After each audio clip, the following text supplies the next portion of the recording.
नमस्कार, मैं Divyanka Tripathi Dahiya crime petrol सतर्क की special series women against crime में आपका स्वागत करती हूँ।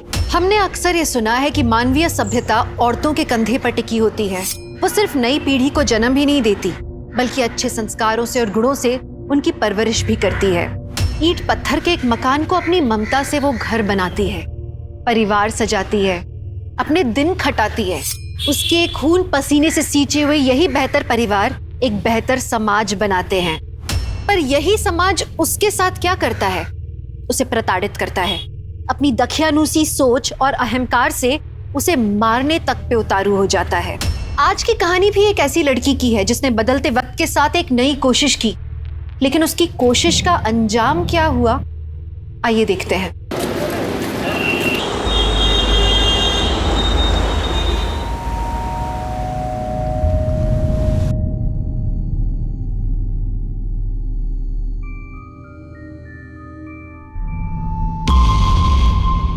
क्या हाल चाल है? अरे भाई ऐसे क्या देख रहे हैं? मुझे नहीं पहचान रहे? जी नहीं, सॉरी। अरे मेरी बात तो सुनिए।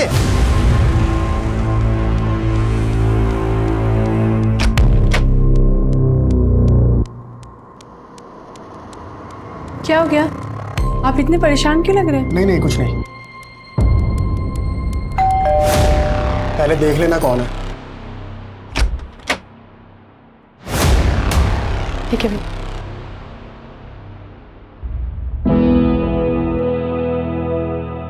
आप बताएंगे हुआ क्या है? अरे कुछ नहीं हुआ बाबा, तुम जाके खाने की तैयारी करो। सुनीता, हाँ जी। मुझे किसी काम से मुंबई जाना है, तुम फटाफट मेरा बैग तैयार कर दो। ठीक है।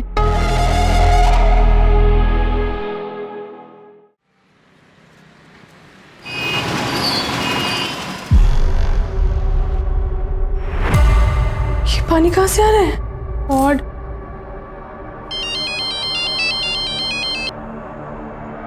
गुड मॉर्निंग भाभी जी। घर में ना पानी रिस रहा है, गंदा पानी। बस अभी हाजिर होता हूँ। अरे भाभी जी नमस्ते। कैसा फ्लैट दिया है आपने? यहाँ पे लीकेज हो रहा है। ये तो टाइल्स के अंदर का लीकेज है, बस अभी ठीक कर देते।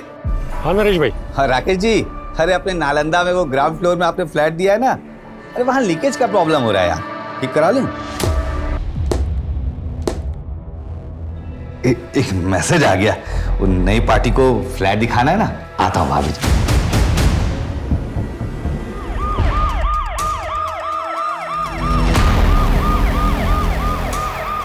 साइड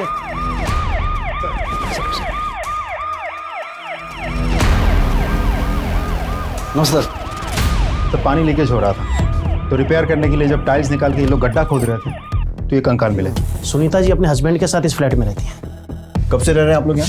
इसी महीने रहने आए। आपके हस्बैंड? मेरे हस्बैंड किसी काम से मुंबई गए। फॉरेंसिक वालों को बुलवाओ और इन कंकालों की पूरी जांच पड़ताल करो और पंचनामा करके घर को सील करो। आपने घर किससे लिया था? सर ये फ्लैट मैंने ही किराए पे दिलवाया था, लेकिन इस सब के बारे में मुझे कुछ नहीं मालूम। तो फिर कंकाल कहाँ से आए? सर मैं सच कह रहा हूँ, मुझे कुछ नहीं मालूम। महेंद्र सर, घर का मालिक कब तक आएगा? सर उनसे बात हो गई है, लेकिन वो यहाँ पर रहते नहीं है, इसीलिए उनको डायरेक्ट पुलिस स्टेशन बुलाया।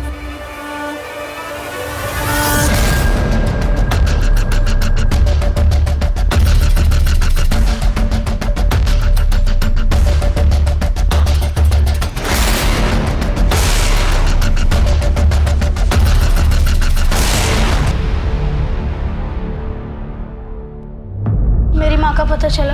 हम कोशिश कर रहे हैं बेटा, पर जैसे कुछ पता चलेगा हम आपके मामा को इन्फॉर्म कर देंगे। और आपको पहले भी बोला था कि इस तरह से अकेले मत आया कीजिए, अगली बार जब भी आओगे अपने मामा को साथ लेके आओगे। राकेश, चिंटू को उसे घर छोड़ दो। नहीं नहीं, प्लीज आप मेरी मम्मी को ढूंढ लीजिए, प्लीज, मुझे उनकी बहुत याद आती। हम कोशिश कर रहे हैं बेटा, अभी आप घर पे जाओ। राकेश जी, आपके घर में वो कंकाल कहाँ से आए? मैं खुद हैरान हूँ सर। दरअसल मैं दूसरे एरिया में रहता हूँ। तो मतलब इस घर में आप कभी रहे नहीं? नहीं, जब नया मकान खरीदा था तब कुछ महीने रहा था, उसके बाद जॉइंट फैमिली थी, घर छोटा पड़ने लगा, उसके बाद हम बड़े घर में चले गए। तब से इस घर में किराएदारी रह रहे हैं। उन सारे किराएदारों के नाम और पते दे दीजिए। पुराने किराएदारों के नाम और नंबर कौन रखता है? अच्छा, जब आप उस घर में रह रहे थे तब किसी से कोई दुश्मनी या फिर कोई झगड़ा हुआ था? नहीं नहीं।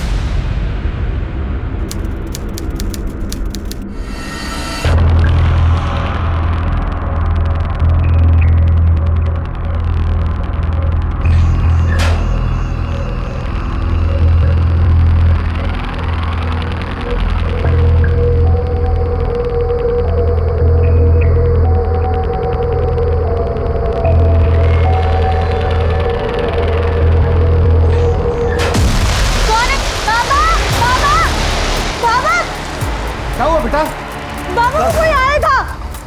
कौन? चोर चोर चोर पकड़ो। कैसे लोग हैं ना बाबा, मंदिर में चोरी करने आ जाते हैं।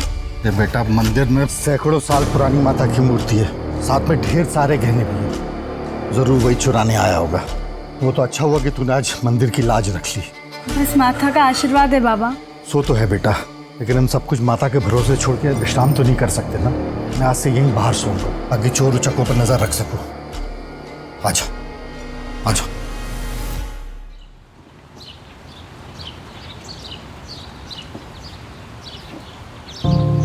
शहद, बेटा शहद देखा क्या?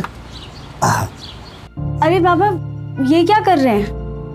पहले तो दूध से अभिषेक, फिर शहद और फिर जल से अभिषेक। बेटी उम्र हो चली है इसलिए कभी कभी भूल हो जाती है, लेकिन हाँ संतुष्टि एक बात की है कि मेरी बेटी के हाथों इस मंदिर की परंपरा, अनुष्ठान, शास्त्र विधि अनुसार बिना रोक टोक के चलता रहेगा। बेटी के हाथों में नहीं, मेरे बेटे के हाथों में। देखिए भाई साहब, ये जो धर्म कर्म की बातें होती है ना, ये बेटे के चौड़े कंधों पर ही टिकती हैं, बेटियों की नाजुक कलाइयों पर नहीं। भाई साहब, मुझे कल पता चला कि मंदिर में चोरी होते होते रह गई। अब देखिए, आपकी उम्र हो चली है, आपके कोई बेटा भी नहीं है, इसलिए मंदिर और यहाँ का विधि विधान मेरे बेटे को सौंप दीजिए। कल आपके और मेरे बाद मेरा बेटा ही तो इस सब का उत्तराधिकारी होगा। और बेटी? बेटी का कोई अधिकार नहीं। बाबा पुरोहित खानदान के बड़े बेटे हैं और उनकी बेटी होने के नाते मेरा अधिकार है इस मंदिर में पूजा करने का। मैं बनूंगी यहाँ की पुजारन। दिमाग खराब हो गया है तेरा? ये हमारी परंपराओं के विरुद्ध है। तो ये परंपराएं बदलनी होंगी। जब एक औरत को देवी बना के उसे पूजा जा सकता है, तो एक औरत पुरोहित बन के पूजा क्यों नहीं कर सकती? देखो रघु, ऐसा कहाँ लिखा है कि एक औरत मंदिर की पुजारी नहीं बन सकती? समाज में बदलाव आ रहा है, तो मंदिर में भी सही। जो भी हो, हमारे इस मंदिर में ये सब नहीं होगा। क्षमा कीजिएगा चाचा जी, छोटा मुंह बड़ी बात, लेकिन आप परंपराओं की दुहाई देकर इस मंदिर की संपत्ति पर अपना अधिकार जमाना चाहते हैं। ये मंदिर और इसकी संपत्ति किसी एक की नहीं, बल्कि पूरे गांव की है। मैं आपके षड्यंत्र को कभी भी सफल नहीं होने दूंगी। पापिन है तू, भगवान तुझे इसकी सजा देगा। चलिए सरपंच जी।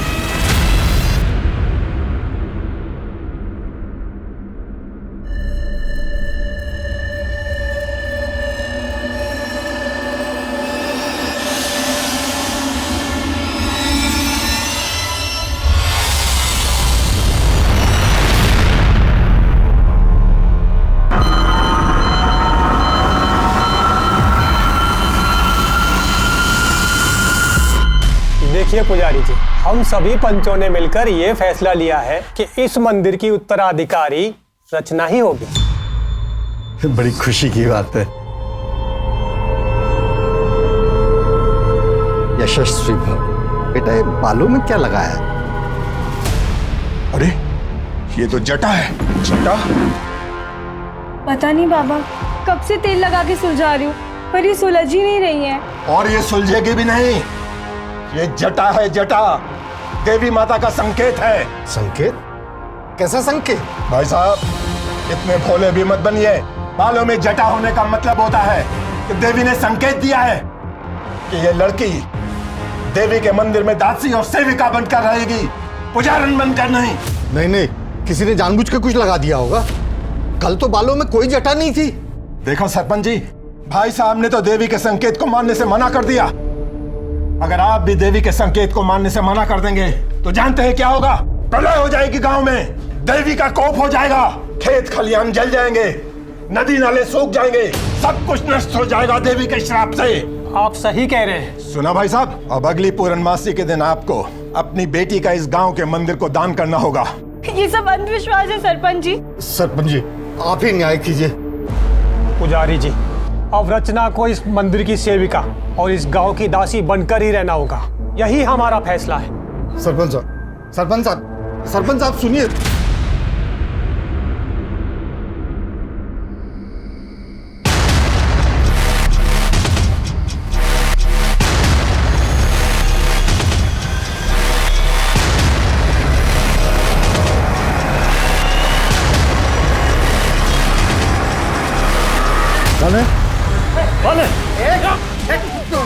छोड़ दो मेरी बेटी को, छोड़ दो।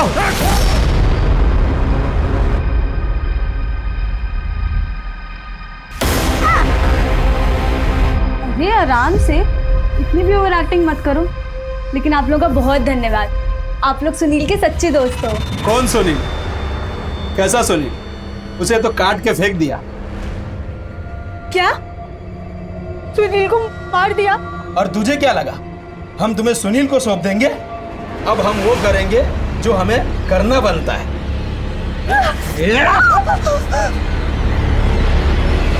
तुझे तो पूरे गांव के सेवा से बचा लिया, शुक्र है। और हमारी सेवा तो बनती है ना। इसमें तो जाने दो। नहीं नहीं। हाँ ताई मलाई का भला छोड़ता है कोई?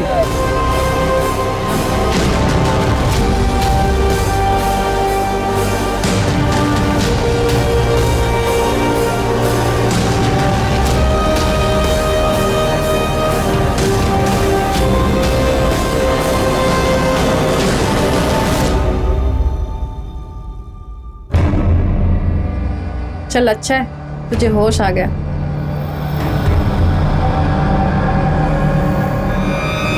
मंदिर की पुजारन बनने के सपने देखने वाली रचना को षड्यंत्रकारियों ने ऐसी जगह पहुंचाया था जहां औरत को इंसान नहीं, भोगने वाली वस्तु माना जाता है। क्या उसके संघर्षों का अंत हो चुका था या एक नए संघर्ष की शुरुआत हुई थी? और सबसे बड़ा सवाल ये था कि शहर के रिहायशी इलाके के घर में मिले कंकालों का इनसे क्या संबंध था? ऐसे कई सवालों का जवाब मिलना अभी बाकी था। सर ये वही कॉन्ट्रैक्टर हैं जो उस फ्लैट में काम कर रहे थे। मुझे नरेश ने बहुत मारा था, ये देखिए। क्यों? सर वो कह रहा था कि वो खुदाई में कंकाल मिला तो पुलिस को बताने की क्या जरूरत थी? पुलिस को बताने की क्या जरूरत? मिट्टी डाल के उसके ऊपर टाइल्स लगवा के मामला रफा दफा नहीं कर सकता था? अगर तुम्हारी वजह से मैं फंसा ना तो मैं तुम्हें छोड़ूंगा नहीं। साहब मुझे बचा लीजिए साहब, बहुत बहुत मारेगा। आप चिंता मत कीजिए, वो कुछ नहीं कर पाएगा। इन्हें लेकर जाओ, इनकी कंप्लेन लिखो और पट्टी करवाओ।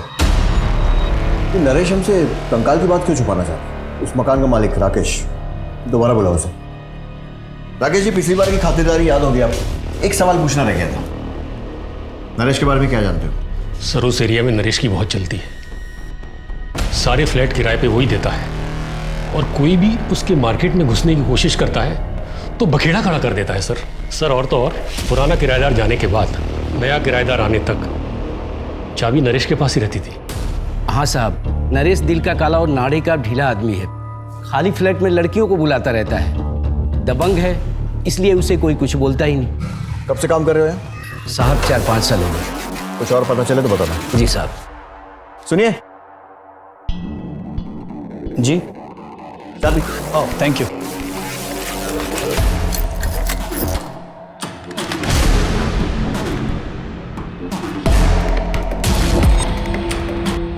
सर मेरी मम्मी का कुछ पता चला? बेटा हम कोशिश कर रहे हैं ना, और जैसे कुछ पता चलेगा हम आपके मामा को इन्फॉर्म कर देंगे। चलो भी आप घर जाओ।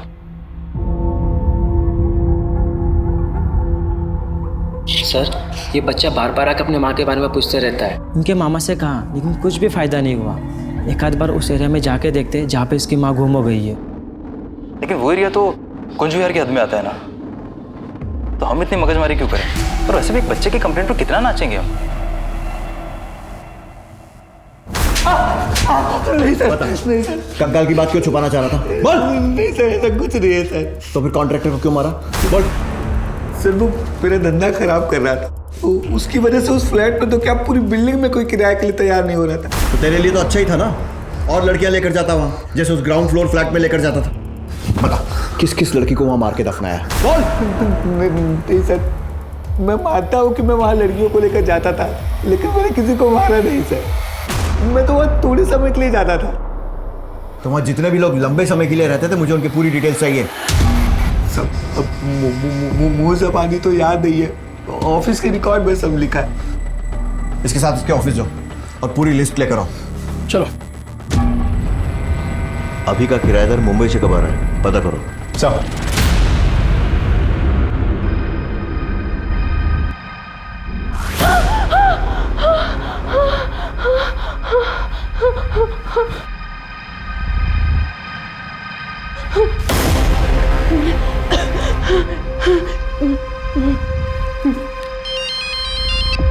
हेलो। हेलो, मुझे बहुत डर लग रहा है। आप कब आ रहे हो? तू टेंशन मत ले, मैं कल सुबह की पहली फ्लाइट पकड़ते ही आ रहा हूँ भोपाल।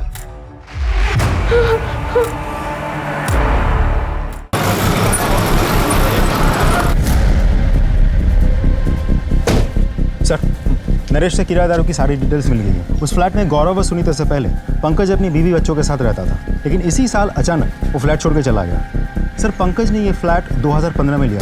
उससे पहले वहाँ परेश शाह रहते थे। सर, मैं व्यापारी आदमी हूँ, मुझे नहीं पता मेरा इन कंकालों से क्या वास्ता। वास्ता हो भी सकता है, आपकी किसी से दुश्मनी रही हो या फिर किसी से झगड़ा हुआ हो और गुस्से में आपने उन्हें मार के दफना दिया हो और फिर घर और शहर छोड़कर चले गए।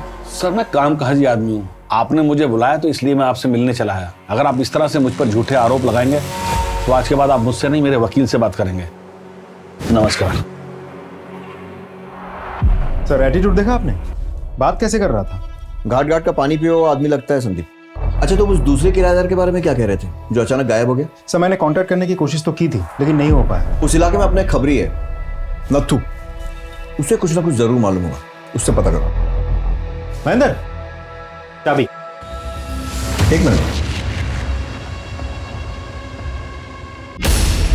नालंदा विहार सोसाइटी में जब हम पूछताछ कर रहे थे तो एक आदमी मुझे देखकर इतना घबरा गया था कि बाइक में अपनी चाबी छोड़कर जाने लगा था। मुझे लग रहा उस आदमी से मैं पहले कभी मिला हूं किसी केस के सिलसिले में। पता करो वो आदमी कौन था। अरे परेश भाई, और क्या हाल है? अरे सुनिए तो सही। सर, मुझे आपसे कुछ बात करनी है।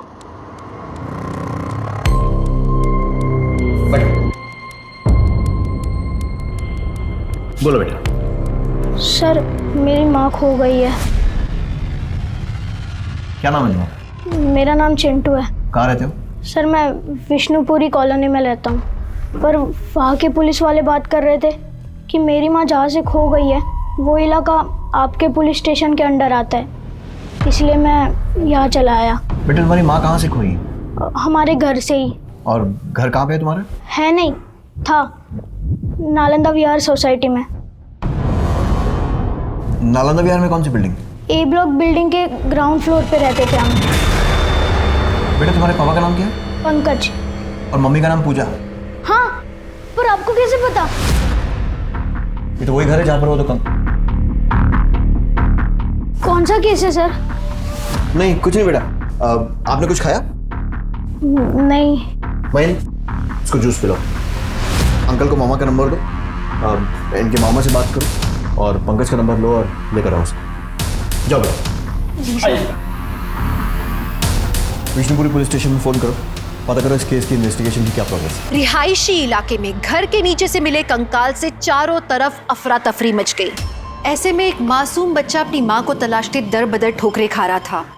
एक बच्चे के लिए माँ की ममता से ज्यादा और प्यारा क्या हो सकता है? माँ एक दिन जरूर मिलेगी, इसी विश्वास के साथ चिंटू लगातार कोशिश करता रहा। लेकिन क्या चिंटू को इसकी माँ मिलेगी?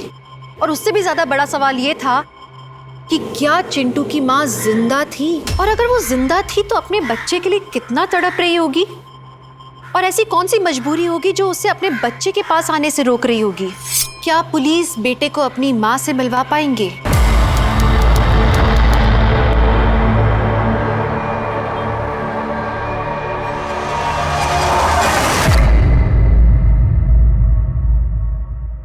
चमक छल्लो, क्या नाम है तेरा?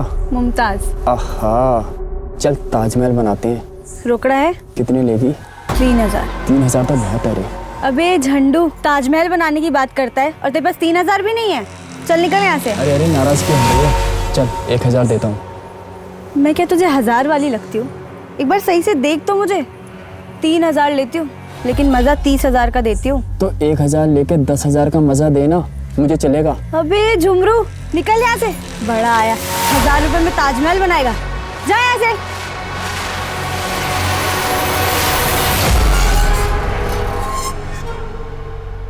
तेरा बाप गांव के मंदिर का पुजारी है ना? देख, तेरे बाप को और प्रेमी को कुछ लोगों ने मार डाला।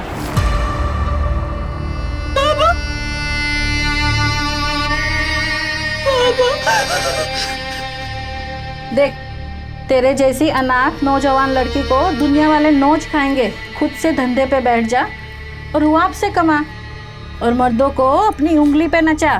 नहीं, मैं मर जाऊंगी, पर ये गंदा काम कभी भी नहीं करूंगी। तेरे जैसी मना करने वाली लड़कियों को जिंदा गड्ढों में गाड़ देते और पुलिस को कंकाल तक नहीं मिलता।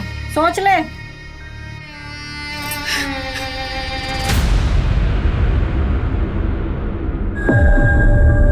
कितना लेगी? 5,000। उस दिन तो 3,000 में आई थी। तो उस दिन बाइक पे आया था ना, आज कार में आया है, इसलिए 5,000। चल ठीक है, आप बैठ।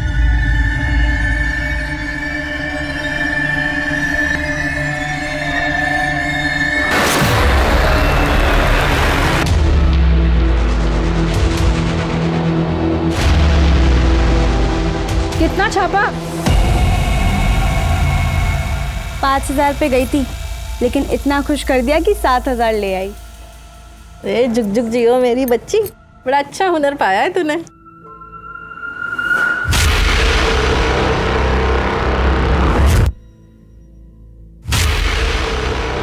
ऐसा कैसे हो सकता है? वो तो उसे तुम लोगों ने क्या बड़बड़ा रही है? देख, तेरा पुराना सेठ आ गया। इस समय? अरे बीवी से झगड़ा हुआ होगा, तेरे पास आके दिल हल्का करेगा। जा, क्या बात है? जाके सेठ का दिल बहला।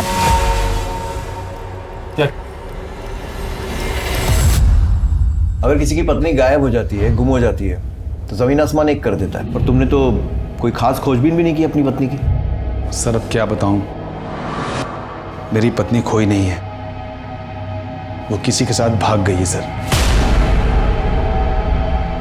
ये क्या हो रहा है?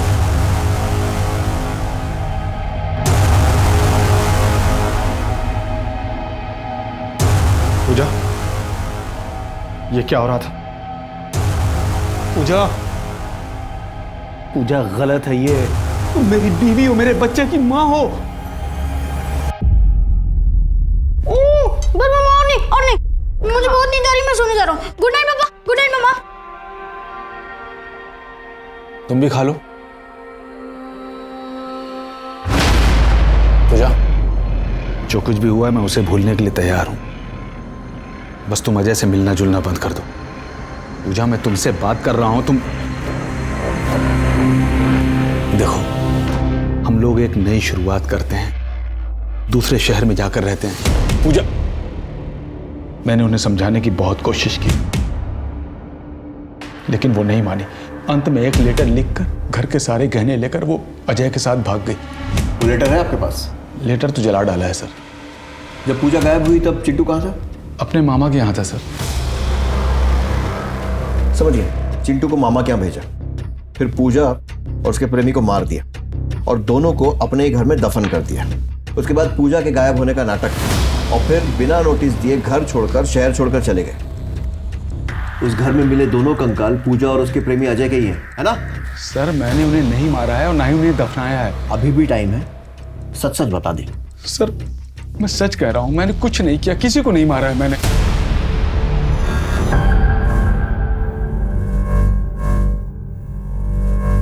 लगता है इन्हें किसी बात का गहरा सदमा लगा है। मैं कुछ दवाइयाँ लिख देता हूँ, लेकिन अगर इनके मन से डर नहीं गया तो उन्हें ठीक होने में वक्त लगेगा। सर एक रिक्वेस्ट है सर, बीवी के सपने में कंकाल आ रहे हैं, उसे मायके जाने की परमिशन दीजिए। ये रहा सर डॉक्टर का सर्टिफिकेट। आपको पता है ना आपके घर में कंकाल मिले दो, जब तक इन्वेस्टिगेशन पूरी नहीं हो जाती कोई कहीं नहीं जाएगा। मैं रुकता हूँ ना सर यहाँ पर। वैसे ही मेरी बीवी का उन कंकालों से कोई लेना देना नहीं है सर। अगर होता तो वहाँ खुदवाती ही क्यों। ठीक है, उनको जाने की परमिशन दे रहा हूँ, लेकिन तुम शहर छोड़कर कहीं मत जाना। Okay sir. सर कंकालों की पोस्टमार्टम रिपोर्ट आ गई है सर। पहला कंकाल आदमी का है और दूसरा किसी औरत का। उनकी एज और टाइम ऑफ डेथ? सर इसको समझना थोड़ा कॉम्प्लिकेटेड प्रोसेस है, इसमें थोड़ा टाइम और लगेगा। रिक्वेस्ट करो, देखो जल्दी कर सकें तो। सर उस बिल्डिंग के पुराने रिकॉर्ड्स मैंने अच्छे से चेक कर लिए। 15 साल पहले वो बिल्डिंग जब बन रही थी तब 2 बार स्लैब गिरा था। फिर उसके कुछ ही दिनों बाद एक मजदूर और उसकी बीवी की कंस्ट्रक्शन साइट से मिसिंग होने की रिपोर्ट बाकी के मजदूरों ने लिखवाई थी, और फिर उसके कुछ ही दिनों बाद उन लोगों ने मिसिंग कंप्लेंट वापस भी ले ली थी। ये सब जानने के बाद उस समय के पीआई को जब शक हुआ और उन्होंने इन्वेस्टिगेट करना शुरू किया तो पता चला कि बिल्डर ने जबरदस्ती मजदूरों को मिसिंग रिपोर्ट वापस देने के लिए मजबूर किया था। 2 बार बिल्डिंग का स्लैब गिरा और उसके बाद 2 मजदूर, एक आदमी एक औरत गायब हो गए। कहीं ऐसा तो नहीं है कि किसी अंधविश्वास के कारण बिल्डर ने कुछ बली वली वाला कांड किया हो?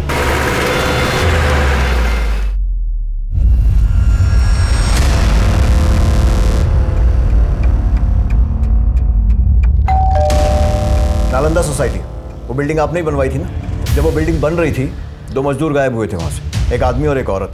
और अब जो कंकाल मिला है वो भी एक आदमी और एक औरत का ही है। मामला सामने ना आ जाए इसलिए आपने अपने मजदूरों पर प्रेशर डाला था और उन्होंने कंप्लेंट वापस ले ली थी, है ना? जी नहीं सर, पुलिस कंप्लेंट की वजह से मेरी बिल्डिंग का काम रुका पड़ा था और जिसकी वजह से मेरा बहुत नुकसान हो रहा था। फिर मैंने किसी तरह मजदूरों को समझा बुझा करके कंप्लेंट वापस करने के लिए मनाया। अपने गायब मजदूरों का नाम बता दीजिए। इतना पुराना रिकॉर्ड कौन रखता है सर? ये मजदूर हैं, कहीं 2 पैसा अधिक मिला यहाँ काम छोड़ के वहाँ चले जाते हैं। जब वो बिल्डिंग बन रही थी तो 2 बार उसका स्लैब गिरा था। कहीं ऐसा तो नहीं अंधविश्वास के कारण उन दोनों की नरबली दे दी गई हो? अरे सर, मैं धर्म कर्म करने वाला पंडित व्यक्ति हूँ और मैं बिल्डिंग का फाउंडेशन खुद खड़े रह करके वहाँ पर बनवाता हूँ और मेरी बिल्डिंग में ऐसा कांड हो ही नहीं सकता। आपकी बिल्डिंग में क्या कांड हुआ है और कैसे कैसे कांड हो सकते हैं वो हम पता लगा लेंगे, लेकिन एक बात ध्यान रखिए, अगर ये पता लगा ना कि इसमें आपका ज़रा सा भी हाथ है, आपकी खैर नहीं। सर, चोरत पुलिस स्टेशन से खाई में गिरी कार और मिसिंग डेड बॉडीज की फाइल आ गई है।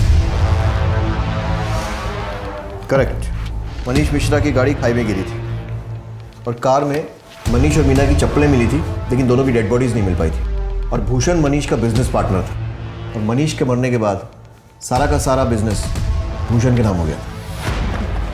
मार क्यों रहे साहब? जिस फ्लैट में कंकाल मिले थे उसके ऊपर पहले फ्लोर पे भूषण रहता है, जानता है उसे?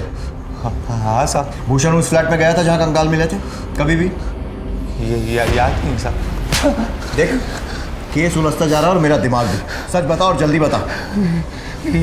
याद आया साहब, एक बार भूषण को अपने घर फर्नीचर का काम करवाना था तो उसने अपने बीवी बच्चों को 8 दिन के लिए मायके भेज दिया और अपना सारा सामान नीचे फ्लैट पे शिफ्ट किया। मैंने चाबी दी थी। अब बता रही है, कब दी थी चाबी? परेश जी के फ्लैट छोड़ने के बाद और पंकज जी के फ्लैट लेने से पहले। परेश ने नवंबर 2014 में फ्लैट छोड़ा था और पंकज ने जनवरी 15 में फ्लैट लिया था, तो दिसंबर 2014 में फ्लैट खाली था, तब दी थी चाबी? हाँ साहब।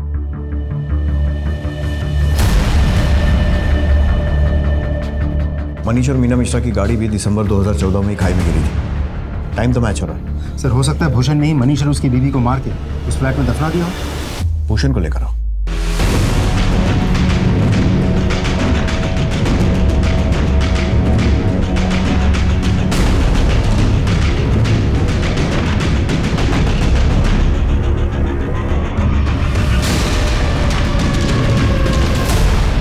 सर, हाँ संदीप। भूषण बिना किसी को कुछ कहे गायब हो गया, उसका फोन भी स्विच ऑफ आ रहा है। कि भूषण उन कंकालों के बारे में कुछ ना कुछ तो जरूर जानता है। अपने सारे खबरियों को एक्टिवेट करो और सारी पुलिस थानों में उसकी फोटो भेजो और उसका मोबाइल भी सर्विलेंस पे डालो। सर। हेलो जय हिंद सर, आपके एरिया पे बाईपास रोड पर एक डेड बॉडी मिली है। क्या?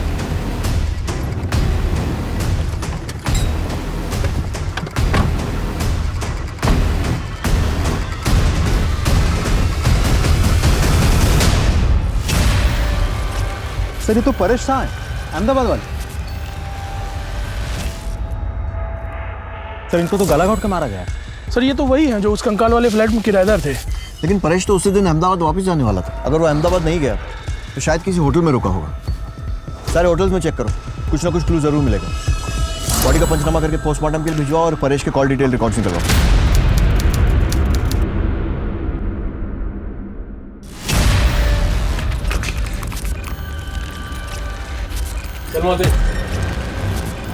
अच्छा मौसी, एक काम था। देख, धंधा छोड़ के जाने की बात छोड़ के कुछ भी मांग, तेरे लिए जान भी हाजिर है। अच्छा मौसी, वो जो शबनम के साथ लड़का था, ऐसा लगा कि मैंने उससे कहीं देखा है। शायद मेरे ही गांव का था। आप जानती हैं वो कौन था?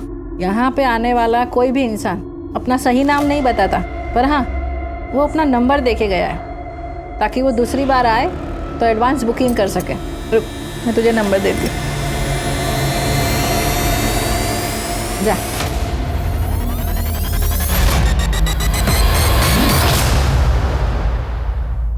हेलो सुनील। रचना। सुनील तुम जिंदा हो? मुझे लगा तुम्हें तो डकैतों ने। मुझे तुम्हारे प्यार और दुआओं ने बचा लिया रचना। तुम कहाँ हो सुनील? मैं तुमसे मिलना चाहती हूँ। मैं भी तुमसे मिलना चाहता हूँ, तुम जल्दी आ जाओ। मैं तुम्हें अभी एड्रेस मैसेज कर रहा हूँ।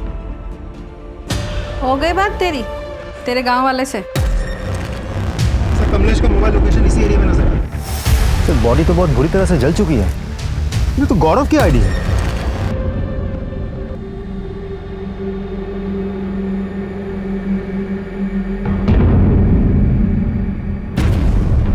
अरे रचना, कहाँ जा रही है तू? प्लीज मुझे जाने दीजिए। मालकिन को क्या जवाब दूंगा? क्या छिपा रही है? नहीं। क्या छिपा रही है? पैसे चोरी करके भाग रही है तू? नहीं नहीं नहीं। चल दिखा। अरे चल। अरे छोड़ के गई।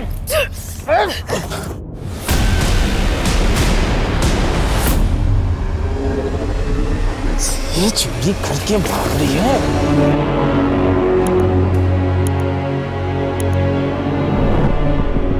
Sir Paresh Indore palace hotel में रुका था, वहाँ का सीसीटीवी फुटेज मिल गया सर।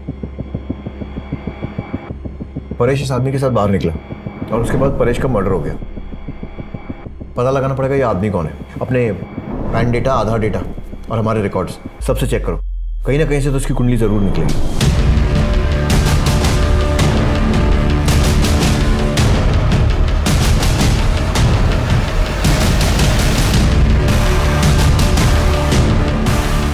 पहचानते हो? हाँ सर, ये तो कमलेश है। कहाँ रहता है ये कमलेश? यही पुरानी मंदिर के पीछे वाली गली में।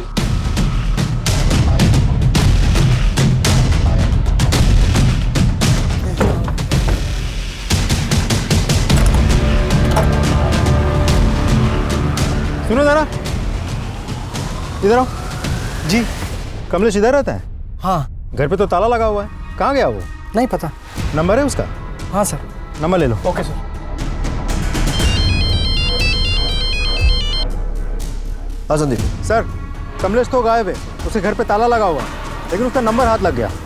उसका फ़ोन सर्वेलेंस पे डालो और ट्रैक करने की कोशिश करो। सर। हाँ संदीप। कमलेश का नंबर ट्रैकिंग पे डाल दिया है।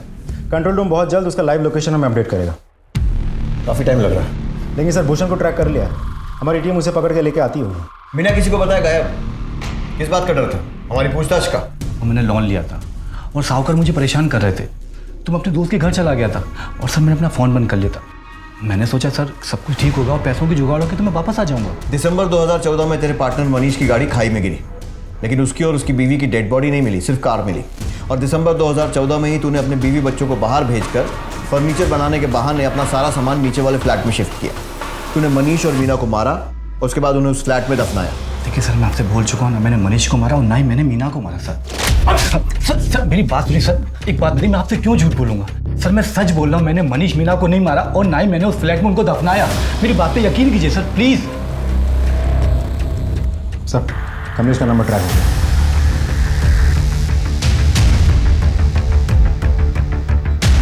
सर कमलेश का मोबाइल लोकेशन इसी एरिया में दिखा रहा है। जीपीएस ट्रैक करते रहो।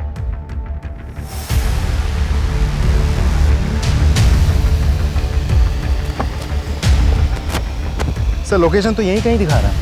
आसपास तलाशी लो। एक काम करो, इसका नंबर डायल करो। सर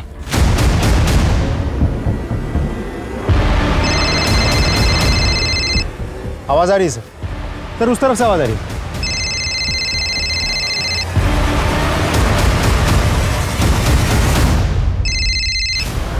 बॉडी तो बहुत बुरी तरह से जल चुकी है। सर ये फोन।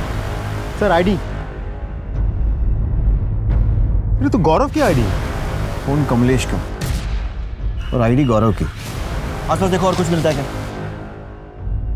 पंचनामा करके बॉडी को पोस्टमार्टम के लिए भेजो। उसकी वाइफ को इन्फॉर्म करो। गौरव को कौन मार सकता है और क्यों? सर गौरव के घर से मिले कंकालों के साथ इस मर्डर का कोई कनेक्शन तो नहीं है। और कमलेश का फोन गौरव की बॉडी के पास मिलना, यही कमलेश परेश के साथ होटल में दिखाई दिया था। इसके बाद परेश का मर्डर हो गया था। पता लगाना पड़ेगा ये कमलेश है कौन, और ये भी कि इन तीनों को मारने वाले अलग अलग लोग हैं या फिर ये तीनों केस एक दूसरे से जुड़े हैं और हत्यारा कोई एक ही है। सर हो सकता है गौरव और कमलेश की लाइफ से हमें कोई सुराग मिल जाए। इन दोनों के फोटो सारे पुलिस स्टेशन में सर्कुलेट करवाओ और डिटेल्स निकालो। पहले परेश और उसके बाद गौरव की हत्या ने एक नया सवाल खड़ा कर दिया था कि क्या कंकालों से जुड़ा कोई शख्स इन दोनों की हत्या का जिम्मेदार है, और अगर है तो उसकी वजह क्या है? गौरव की किसी से कोई दुश्मनी थी या फिर किसी ने कोई धमकी वगैरह दी हो? वो एक दिन अचानक मार्केट से घबराए हुए घर आए थे। क्या हो गया? आप इतने परेशान क्यों लग रहे हैं? नहीं कुछ नहीं। मैंने पूछा भी था लेकिन उन्होंने कुछ जवाब नहीं दिया। उनकी फैमिली में और कौन कौन है? कोई नहीं है सर, वो अनाथ थे। बचपन में ही उनके माता पिता का स्वर्गवास हो गया था। उन्होंने बोला था कि किसी अनाथ आश्रम में वो पले बड़े हैं। उस अनाथ आश्रम का नाम मालूम है आपको? नहीं पता सर। देखिए, गौरव की बॉडी हम आपको पोस्टमार्टम के बाद ही दे पाएंगे, अभी आप जा सकते हैं। पता करो कि गौरव कौन से अनाथ आश्रम में था, क्योंकि अगर वो वहां था तो गवर्नमेंट एजेंसीज के पास उसके सारे रिकॉर्ड्स हैं। हेलो, क्या? ठीक सर, एक इंटरेस्टिंग इंफॉर्मेशन हाथ लगी है।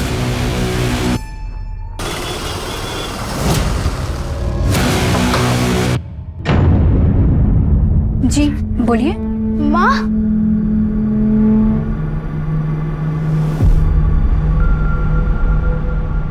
I am sorry. माँ,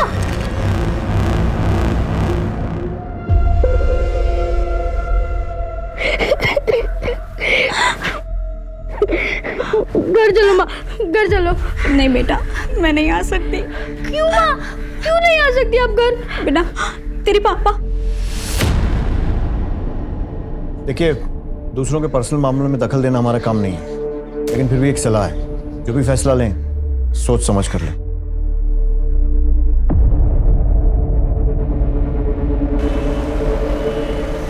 सर, गौरव की फोटो हूबहू एक आदमी से मिलती है जो 6 साल जेल काट चुका है, लेकिन जेल रिकॉर्ड्स में उसका नाम प्रसाद है। प्रसाद कौन सी जेल से छूटा? भोपाल सेंट्रल जेल में था सर, और पिछले महीने ही छूटा। कुंडली निकालो इसकी।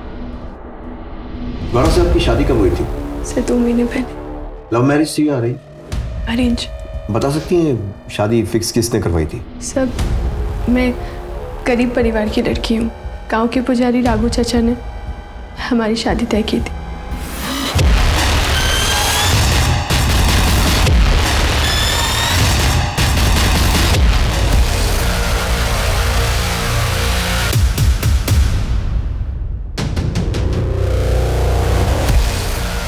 चलिए चलिए चल शुरू हो जाए। बताता हूँ सर, बताता हूँ सर। मेरे और मेरे पिता की मंदिर की संपत्ति पर काफ़ी सालों से नज़र थी। मेरे ताऊ और उनकी बेटी हमारे रास्ते का रोड़ा बनी हुई थी। रचना को ठिकाने का लगाने के लिए मेरे पिता ने उसके बालों में जटा बनाई और मंदिर की पुजारन बनने के बजाय उसे दासी बनने पर मजबूर किया। रचना अपने प्रेमी सुनील के साथ डकैतों का बहाना करके गांव से भाग जाना चाहती थी। वो सुनील मेरा पालतू था, उसने मुझे पूरा प्लान बता दिया। फिर मैंने नहले पे धैला फेंका सर। मैंने तो मंदिर पे अपना अधिकार बना लिया। इसके एवज में सुनील ने मुझसे मंदिर की मूर्ति मांगी। मैंने सोचा कि ये पीतल की पुरानी मूर्ति में रखा ही क्या है, और मैंने दे दी उसको। फिर एक दिन मुझे सुनील का फ़ोन आया और उसने मुझे बताया कि रचना जिंदा है, और तब तक मुझे पता चल चुका था कि मूर्ति बहुत कीमती है। तो मैंने सोचा कि शहर जाके रचना को ख़त्म भी कर दूंगा और सुनील से अपनी मूर्ति भी वापस ले लूँगा। वहाँ शहर में सुनील परेश शाह के घर में नौकर था। घर में कोई नहीं था और वहाँ पे टाइल्स का काम चल रहा था, और सुनील ने रचना को फ़ोन करके बुलाया और मुझे सौंप दिया।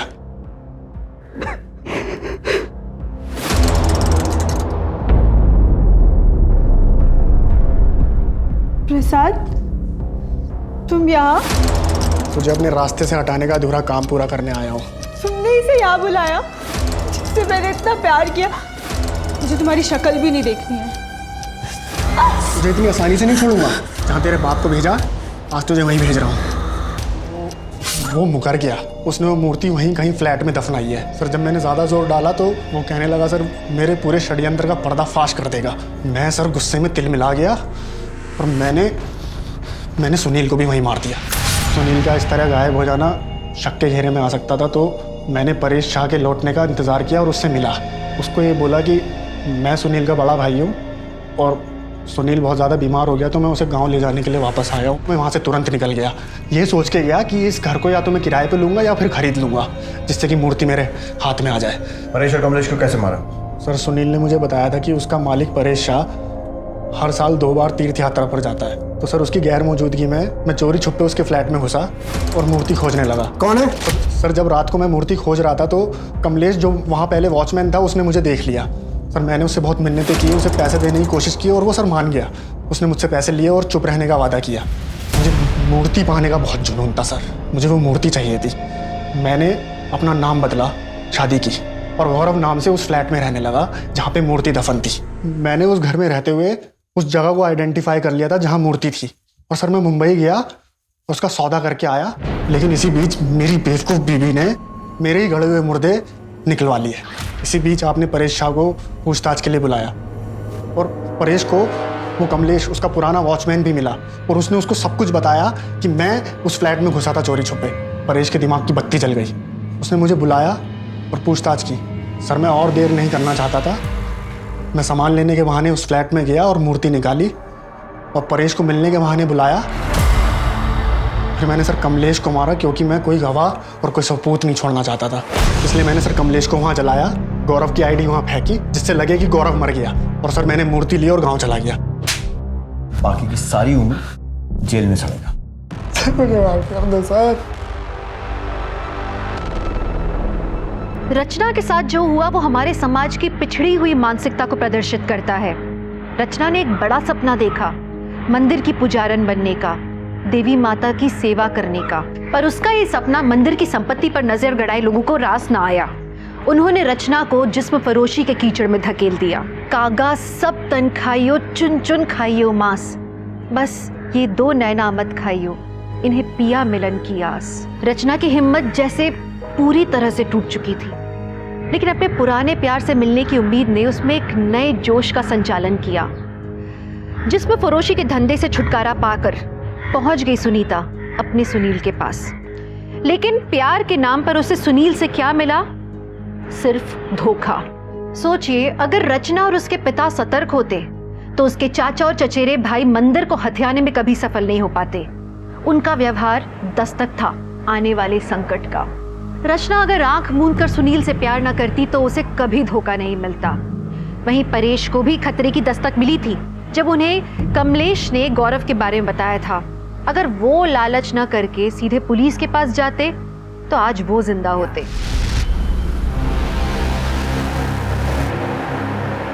प्रिया, कपड़े सुखाने के लिए डाल देना, माजी ऑनलाइन क्लास शुरू हो तो है, वरना मैं ही डाल देती। आई, मैं खाना बना रही हूँ। खाना बनाने के बाद डाल देना। क्यों आई? सारे काम प्रिया ही क्यों करेगी?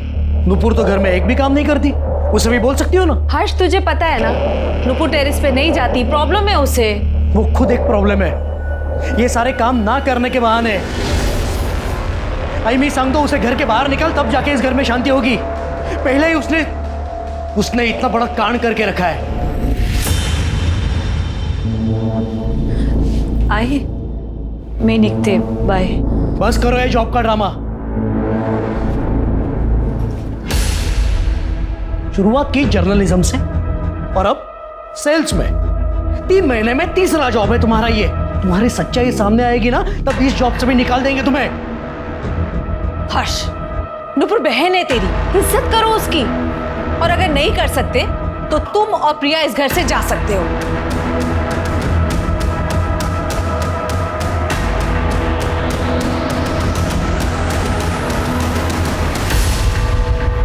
यस मिस्टर मेहता, हाँ देख रहा हूँ। प्रशांत सर। हाँ जी जी जी करता हूँ भैया। हाँ सर, ये लास्ट 3 मंथ्स की सेल्स रिपोर्ट है, आप चेक कर लीजिए। सब ब्रांचेस किए? हाँ सर, इसमें ग्रॉस और नेट दोनों फिगर्स कंपाइल है। लुक्स गुड, बिल्कुल तुम्हारी तरह। Sir please leave. रूफटॉप कर दी। Lunch date? मैं अपना टिफिन लाती हूँ और मैं डेट पर नहीं जाती। Sir please leave. Sir please please.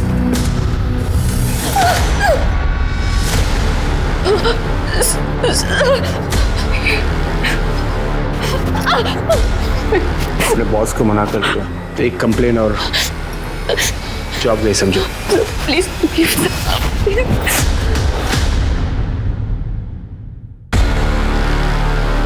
देखिए नुपुर, आजकल तो सभी रेटिंग पे जाते हैं, एक बार वापस सोच ले। यार हेमा, आजकल कोई प्यार से बात भी करता है ना तो डर लगता है मुझे। एक तो ये प्रशांत जब से जॉब ज्वाइन की है मैंने तब से पीछे ही पड़ गए हैं मेरे। मुझे तो लगता है ये जॉब भी छोड़नी पड़ेगी। यार देख, तूने उन्हें प्यार से मना कर दिया है ना, अगर वो परेशान करेंगे तो हम कंप्लेन कर देंगे। जॉब क्यों छोड़नी है तुझे? कंप्लेन? यार तुझे अच्छे से पता है ना कंप्लेन्स का होता क्या है। यार it is so unfair Nupur, तुम्हारी पास्ट की लाइफ की वजह से ना ही तुम अपना प्रेजेंट जी पा रही हो ना ही फ्यूचर की सोच रही हो। आई होप कि तू अपने पास्ट ट्रॉमा से जल्दी बाहर आ जाए और अपनी आगे की लाइफ एंजॉय करे। ऑटो नुपुर चलो मैं ड्रॉप कर देता हूँ। नहीं सर, मैं चली जाऊंगी। Nupur I love you. Sir? हाँ देखो, मैं तुम्हारे साथ कोई टाइम पास नहीं कर रहा हूँ and if all goes well मैं तुमसे शादी करना चाहता हूँ। Thank you sir. I mean आप बहुत अच्छे हैं सर, लेकिन मैं आपसे शादी नहीं कर सकती। सॉरी। क्यों नहीं कर सकते? हाँ कोई बॉयफ्रेंड है बॉयफ्रेंड? मैं नहीं कर सकती आपसे शादी, नहीं कर सकती। देखो सुनो, तुम्हारी एक ना तुम्हारी जिंदगी बर्बाद कर सकती है, बता रहा हूँ मैं। धमकी दे रहे हो ना सर आप मुझे? But I know my rights. अगर एक कंप्लेंट कर दी ना तो आपका करियर बर्बाद हो सकता है। नरेश पाटिल, फिर पहले ना हम क्लोज रिलेटिव्स की लिस्ट बना लेते हैं शादी के लिए, उसके बाद इन लोगों को। हाँ पहले आप लिख। ठीक है। किसकी शादी? तेरी शादी। और किसकी शादी? बहुत अच्छा रिश्ता आया है तेरे लिए नुपुर। आई तुझे तो अच्छे से पता है ना मेरी हालत क्या है, फिर भी तू शादी की बात कर रही है। पहले एक बार लड़के का नाम तो सुन ले, इंस्पेक्टर दिनेश जाधव। क्या? नुपुर शादी करना चाहता हूँ इसलिए तो रिश्ता भेजा है। पर दिनेश, नुपुर मैंने सब अच्छे से सोच समझ कर ही डिसाइड किया है। तुम मेरे बैकग्राउंड के बारे में अच्छे से जानते हो कि मेरे साथ क्या क्या हुआ है, उसके बाद भी क्यों? उसके बाद ही तो मैंने जाना है नुपुर कि तुम और मैं एक दूसरे के लिए कितने परफेक्ट हैं। नुपुर मैं 4-5 महीने तुम्हारे साथ रहा, तब मैंने जाना कि तुम कितने खूबसूरत इंसान हो। देखो तुम्हारे पास्ट के बारे में मैं सब जानता हूँ, उसे मैं बदल तो सकता नहीं, लेकिन फ्यूचर में मैं तुम्हें अपनी लाइफ पार्टनर के रूप में देखता हूँ। दिनेश पर शादी? नुपुर मैं बस तुमसे शादी करना चाहता हूँ। अब वो शादी बड़े हॉल में हो या कोर्ट में हो मुझे फ़र्क नहीं पड़ता। नुपुर बस तुम हाँ कह दो, बाकी मैं हूँ ना, सब संभालना। दिनेश पर क्या तुम श्योर हो मुझसे शादी के लिए? क्योंकि मैं एक और झटका बर्दाश्त नहीं कर पाऊंगी। हाँ नुपुर मैं श्योर हूँ। ये महारानी तो हाँ बोलेगी ही ना। हमको बर्बाद करने में कोई कसर बाकी थोड़ी रखी है इसने। और मैं इस घर की बहू हूँ और मुझसे किसी ने पूछना जरूरी भी नहीं समझा। मैं थोड़ी देर के लिए मैं क्या चली गई, आप लोगों ने शादी पक्की कर ली। मतलब तुमसे काय समझतच नहीं। हर्ष तू हमेशा नुपुर से चिढ़ता था, इसे घर से निकालने की बात करता था, और आज जब इसकी शादी हो रही है तो भी तुम दोनों को परेशानी है। क्योंकि आई मैं तेरी तरह बेटी के प्यार में अंधार नहीं हूँ। शादी में 100 लोग आएंगे, 100 तरह की अलग अलग बातें करेंगे।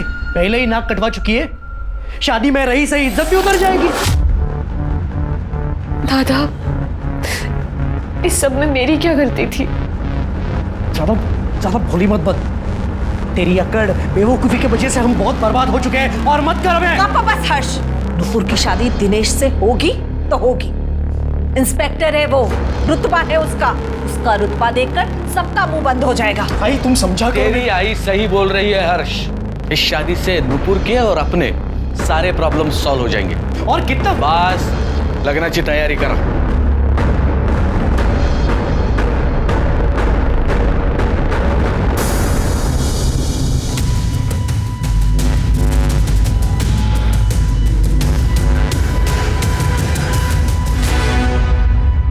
हाँ मेरा तो हो गया, अभी लास्ट बाइट तुम खाओगे। अरे ऐसे कैसे? ये भी तुम ही खाओगे?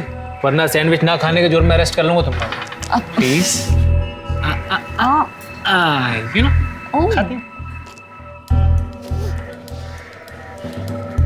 तुम शादी के बाद भी ऐसे ही मेरा ख्याल रखोगे? इससे भी ज्यादा ख्याल रखूंगा मैं तुम्हारा। सच?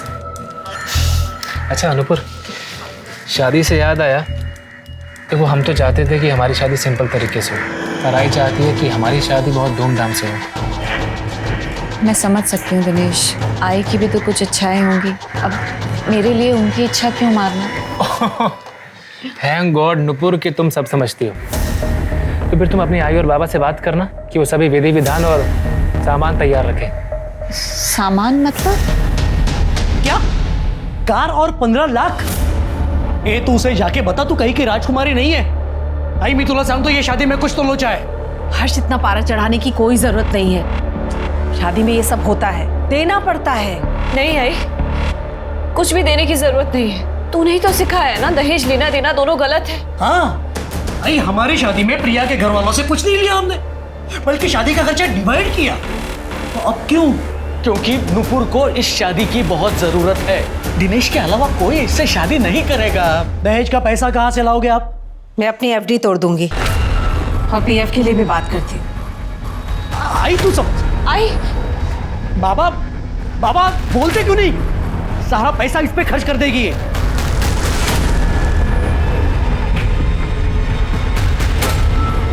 मिल गई शांति। पहले इज्जत खत्म की और अब आई बाबा की सेविंग्स खत्म कर रही हो। कौन तुम करोगे और भुगतना हमें पड़ रहा है।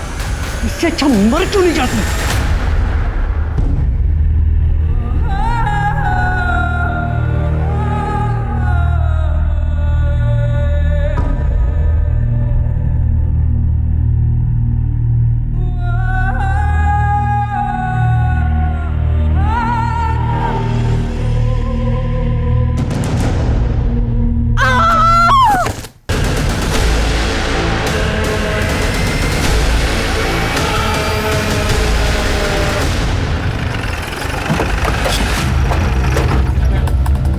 हटो, साइड हो जा।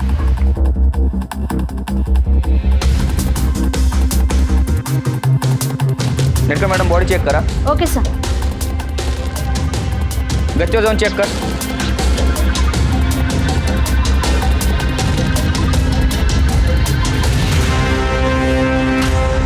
अरे क्या हुआ यहाँ? किसी ने कुछ देखा? हाँ साहब, हमने देखा।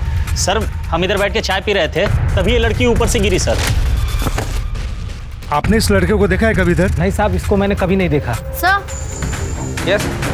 बॉडी का चेहरा पूरा खून से भरा है, पहचान में नहीं आ पा रही।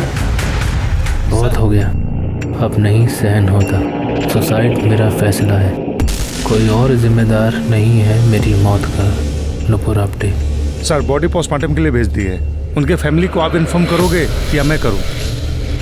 सर आगे क्या करना है? आगे क्या करना है हम देखेंगे। मैं Sunil Kilkar, PI Ajara police station. Nupur Apte का केस इसके बाद हम टेक ओवर करेंगे। क्यों? क्योंकि नुपुर अप्टे ने तुम्हारे और तुम्हारे भाई दीपक के खिलाफ हमारे पुलिस स्टेशन में कंप्लेंट की है। देखिए अब अगर गांवबाग एरिया में रहती है तो वहाँ के पुलिस स्टेशन में आपको कंप्लेंट करनी होगी। मुझे गांवबाग एरिया के सीनियर इंस्पेक्टर दिनेश यादव की कंप्लेंट करनी है। क्या वो लिखेंगे अपने खिलाफ मेरी कंप्लेंट? सर एक लड़की तो किसी भी पुलिस स्टेशन में अपनी कंप्लेंट कर सकती है ना? हाँ। तो फिर? अच्छा आप कौन? मैं हेमा चौहान, नुपुर की दोस्त। लेकिन ये दिनेश यादव के खिलाफ क्या कंप्लेंट करनी है आपको? दहेज की डिमांड, डराना, धमकाना, जान से मार देने की धमकी देना, वो भी ये सब शादी के नाम पर। केस फाइल करके 3 हफ्ते भी नहीं हुए, नुपुर मर गई। तुम भी पुलिस वाले हो, सस्पिशियस नहीं लगता? हमें लगता है डाउरी केस और सुसाइड आपस में कहीं ना कहीं कनेक्टेड जरूर है। हमने ऊपर से ऑर्डर लिए, अब ये केस हम इन्वेस्टिगेट करेंगे। और आप लोग मुझे सस्पेक्ट समझ रहे हैं? पहले केस तुम्हारे खिलाफ था, अब ये सुसाइड। ड्यूटी है, प्रोसेस है, करना तो पड़ेगा ही। वो सुसाइड नोट, पेपर्स और सारे एविडेंस हमें हैंड ओवर कर दो। छिड़के। मोरे। Yes sir. जो भी मिला है दे दो। ये सर।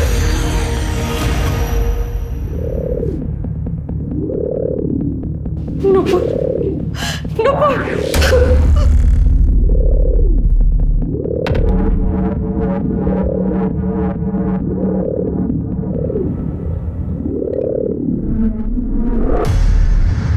दिनेश को नुपुर के बारे में सब कुछ पता था। जो भी उसके साथ हुआ, हम लोग बहुत खुश थे कि इतना अच्छा रिश्ता आया है। सब कुछ जानते हुए भी दिनेश ने सामने से रिश्ता भेजा था। कोर्ट मैरिज बोल के हमने नूपुर को भी हाँ करवा ली थी। फिर दिनेश का भाई दीपक आया और दिनेश का असली चेहरा भी तभी सामने आया। 15 लाख और कार मांगी थी उन लोगों ने, वो भी शादी से पहले। पैसे तो मैंने दे दिए एफडी तोड़ के, पर कार शादी के बाद देने के लिए बोला था। नूपुर क्या हुआ? तुम यहाँ ऐसे? सब ठीक तो है? वही तो मैं तुमसे पूछने आई हूँ, आखिर प्रॉब्लम क्या है? तुमने 2 बार मिलना कैंसिल कर दिया, मेरा फोन नहीं उठा रहे, मेरे मैसेजेस का जवाब नहीं दे रहे। कोई गलती हो गई क्या मुझसे? नहीं नूपुर, तुम गलत नहीं हो।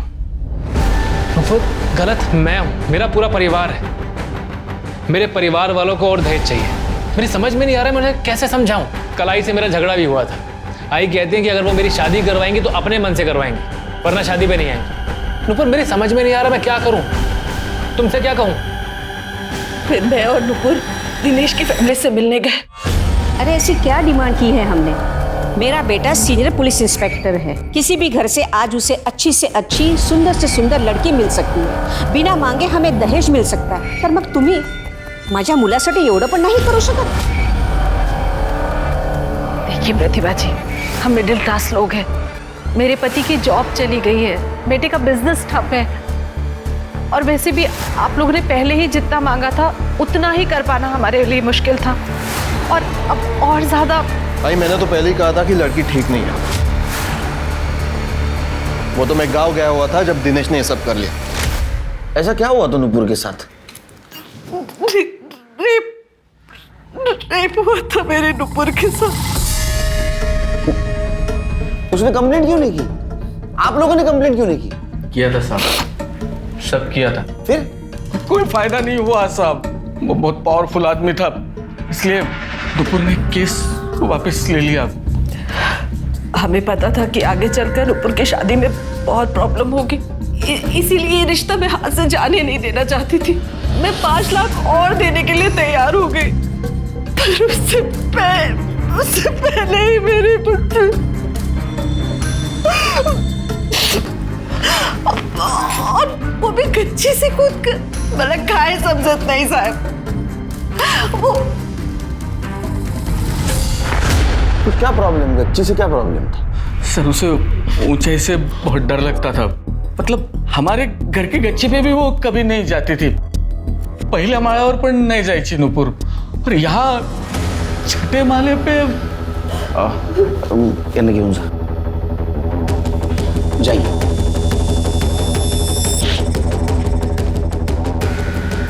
शिर्के, ये नूपुर को ऊंचाई से डर लगता था, तो उसने गच्ची से कूदकर जार क्यों दी? कोई दूसरा तरीका भी ढूंढ लेती।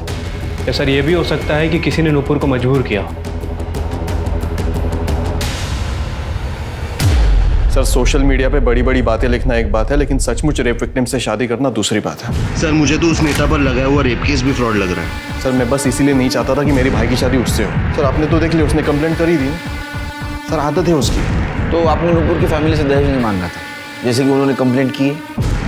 मेरी आई बस इतना चाहती थी कि मेरी शादी धूमधाम से हो, लेकिन नूपुर चाहती थी हमारी शादी सिंपल तरीके से हो जाए। सर हर माँ की ख्वाहिश होती है कि उसके बेटे की शादी अच्छे से हो जाए, लेकिन मैं नूपुर और उनके परिवार के हालातों से वाकिफ था, इसलिए मैंने कहा कि जितना तुम अफोर्ड कर सको वैसे करते हैं। और मैंने शादी दहेज के लिए नहीं की, दहेज के लिए तो मैं किसी से भी शादी कर सकता था। नूपुर से शादी मैं प्यार के लिए कर रहा था, दहेज के लिए नहीं। अरे आप लोगों को तो मेरे बेटे को मेडल देना चाहिए था, मेडल, जिसने ऐसी लड़की को अपनाया, जिसके साथ रेप हुआ था। नेता को ब्लैकमेल करने के लिए उस पर केस चल रहा था। अरे 7 जन्म भी मेरे बेटे जैसा उसको पति नहीं मिलता था। एक मैं ही था जो उसे इंसाफ दिलाने के लिए इतने महीनों तक लड़ता रहा। लेकिन नूपुर के माँ ने तो बताया कि उन्होंने उनकी एफडी तोड़कर तुम लोगों को 15 लाख रुपए दिए।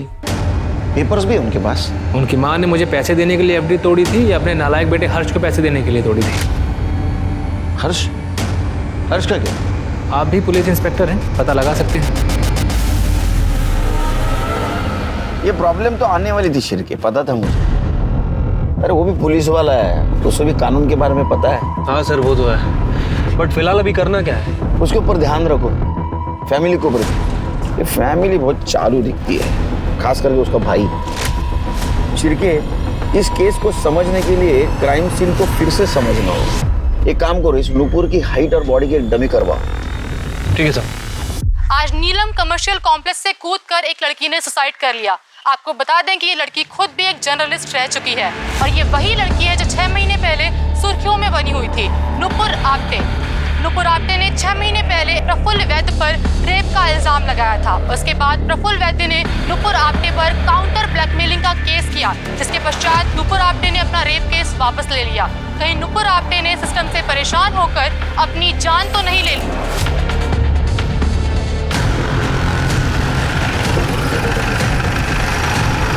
सर, नुपुर आप्टे ने सुसाइड किया तो आप इसे क्राइम सीन रिक्रिएट क्यों कर रहे हैं? हमारा ये प्रोसीजर। आपको ये फॉल्ट क्लियर लग रहा है? चलो सर, हटिए। रुको इन्हें।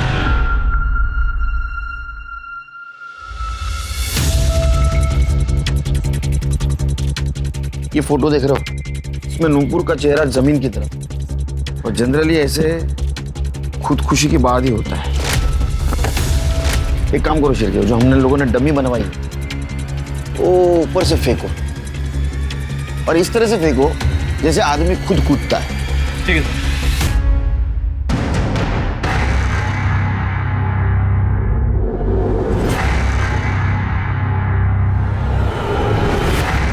शिरके, डमी को फिर से ऊपर लेके जाओ और इस तरह से फेंको जैसे किसी ने उसको धक्का दिया हो। मुंह तुम्हारी तरफ होना चाहिए।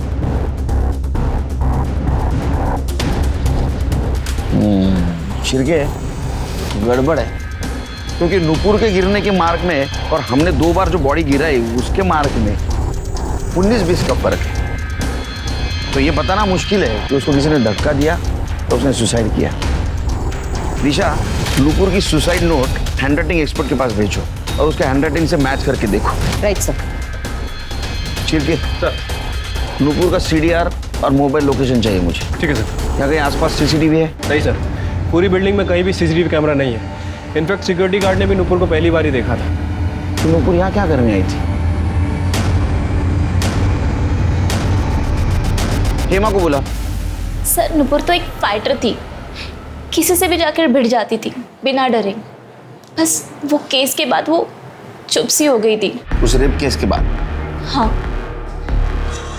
बेचारी ने बहुत सहा। फिर उसके लाइफ में दिनेश आया, उसने उसे शादी के लिए प्रपोज किया। उसको दिनेश में सब अच्छा लगने लगा था। सबको ये लगने लगा कि नूपुर की लाइफ ट्रैक पर आ गई है, पर दिनेश भी कमी ना निकला। कोर्ट मैरिज के नाम पे डॉरी की डिमांड करने लगा। तो तुम्हें क्या लगता है इस केस की वजह से उसने सुसाइड की? नहीं सर, बिल्कुल नहीं। नूपुर तो बहुत स्ट्रांग थी। तो इतने बड़े पावरफुल नेता के खिलाफ रेप का केस फाइल किया था। नेता के लगाए हुए काउंटर ब्लैकमेल केस को भी लड़ा उसने। मीडिया अटेंशन, दुनिया भर की गालियाँ, सब सहा। सर, मुझे नहीं लगता नूपुर सुसाइड कर सकती है। तो दिनेश के अलावा कौन उसको तकलीफ दे सकता है? प्रशांत काड़े, वही उसके पीछे पड़ा था। नूपुर का बॉस था वो। नूपुर ने उसे मना किया तो उसने नूपुर को जॉब से निकलवा दिया। नूपुर, तुम्हें तो पता है मैं तुमसे कितना प्यार करता हूँ। प्लीज तुम मेरी बात सर, आई एम एंगेज्ड। आपको तो पता ही है। तो क्या हुआ? तोड़ दो सगाई। What's the big deal? Are you mad? Please leave me alone. Nupur. Hello, coming sir. Yes sir. ये तुम्हारे आईडी से ईमेल भेजा है ना? तुम पहले यहाँ काम करती थी ना?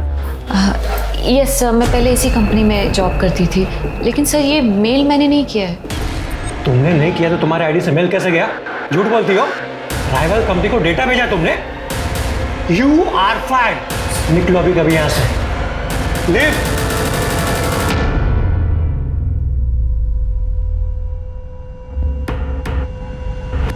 सर, नूपुर को जॉब की सख्त जरूरत थी और वो प्रशांत उसे ब्लैकमेल करता था। फिर भी वो प्रशांत से ब्लैकमेल नहीं हुई, लेकिन प्रशांत उसको बार बार कॉल और मैसेजेस करके परेशान करता रहा। ये प्रशांत गाले का नंबर है तुम्हारे पास? हाँ। इन जगह नंबर है, अब जाइए बाहर। चिरके, ये प्रशांत गाले का CDR रिपोर्ट और मोबाइल लोकेशन निकालो। पता करो ये मजनू छुपा कहाँ है। ठीक है सर। सर, मैंने इस हर्ष आप्टे के बारे में आस पड़ोस में पूछताछ की। पड़ोसियों का कहना है कि हर्ष हमेशा नूपुर पर चिढ़ा हुआ रहता। ये रेप केस के बाद MLA प्रफुल्ल वैद्य ने नूपुर पर ब्लैकमेलिंग के चार्जेस लगाए, जिसकी वजह से उनकी फैमिली की बड़ी बेइज्जती हुई। इसलिए हर्ष हमेशा नूपुर पर चिड़ा हुआ रहता था। अच्छा शिर्के, हर्ष के डिटेल निकाल, बैंक स्टेटमेंट, उसके क्लाइंट डिटेल सब निकाल। ठीक है सर। नूपुर की मौत ऊंचाई से गिरने की वजह से हुई है। ऊंचाई से गिरने की वजह से उसका स्कल फ्रैक्चर हुआ, जिसकी वजह से ब्रेन हेमरेज हुआ और बहुत ज़्यादा खून बहने की वजह से उसकी मौत हो गई। बॉडी की बहुत सारी हड्डियां भी टूटी हैं। सर रिपोर्ट से तो यही लग रहा है कि सुसाइड है। वो हैंडराइटिंग एक्सपर्ट का क्या हुआ? सर वो नूपुर का सुसाइड नोट और बाकी के डॉक्यूमेंट्स मैंने भेज दिए हैं। जल्दी रिपोर्ट आ जाएगी सर। प्रशांत काले आया। ये कैसे सवाल है सर? आप ही बताइए, कोई किसी से शादी क्यों करना चाहेगा? मैं नूपुर से प्यार करता था इसलिए शादी करना चाहता था बस। लड़की ना बोले किसी और से सगाई कर ले, फिर भी तेरा प्यार कंटिन्यू। नौकरी से निकलवा दिया, फिर भी उसके पीछे पड़ा था। सर ये प्यार जो है ना, ये देख के नहीं होता सर। हाँ ये सच है कि मैं नूपुर के पीछे पड़ा था क्योंकि मैं उसको शादी के लिए मनाना चाहता था और मैंने उसको जॉब से नहीं निकलवाया सर। वो जॉब पे थी तो मेरे पास थी। मैं क्यों चाहूंगा कि वो ऑफिस से और मुझसे दूर हो जाए? क्योंकि तू शादी करना चाहता था ना उससे। ऐसा पहली बार देखा है ना कि रेप विक्टिम के साथ इतना प्यार। Rape victim? सर ये क्या क्या बोल रहे हैं सर आप? आपसे मालूम पड़ रहा है मुझे ये सब खबर सर। अहो मेरी कोल्हापुर मदर नबी ना है, पिछले 2 महीने पहले ही पोस्टिंग हुई थी मेरी यहाँ पर। ऐसी सोसाइटी देखी जहाँ सीसीटीवी नहीं, टाइट सिक्योरिटी नहीं, नया है। क्या बात कर रहे हो सर? मुझे मेरी समझ में कुछ नहीं आ रहा सर। ज्यादा शाना मत बन। जहाँ नूपुर की मौत हो गई वहां तेरा मोबाइल लोकेशन दिखा रहा है, समझा? और तेरा मोबाइल बंद था। क्यों? देखिए सर मैं बताता हूँ, मैंने कुछ नहीं किया है। मुझे तो ये भी नहीं मालूम था कि नूपुर वहाँ थी उस वक्त। मैं अपने क्लाइंट सागर एसोसिएट से मिलने गया था सर। आप चाहिए तो चेक कर लीजिए ना, एड्रेस पता कर लीजिए मैं था कि नहीं। मोबाइल क्यों बंद किया था फिर? सर मोबाइल बंद नहीं था सर, साइलेंट करना था पर गलती से ऑफ हो गया। और मुझे तो नूपुर जो की सुसाइड जो है ना, वो घर पर आने के बाद मुझे मालूम पड़ा उस दिन रात को। फिर क्या तुम्हें नहीं लगता झूठ की लेवल जरा बड़ी है? सर हैंडराइटिंग एनालिसिस हो गया। नूपुर ने वो सुसाइड लेटर नहीं लिखा। मतलब नूपुर ने आत्महत्या नहीं की, उसका मर्डर हुआ है। एक काम करो दिशा, जितने भी सस्पेक्ट है सबका हैंडराइटिंग मैच करके देखो।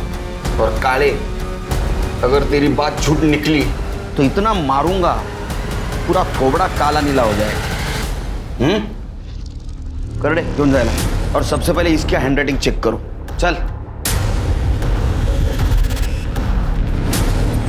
शिरके, ये नूपुर के मर्डर का उसके पास से क्या कनेक्शन है ढूंढना होगा। उसकी पुरानी वाली केस फिर से अच्छी तरह से स्टडी करनी होगी। पता करना होगा आखिर उस प्रफुल्ल वैद्य और नूपुर के बीच में क्या हुआ था।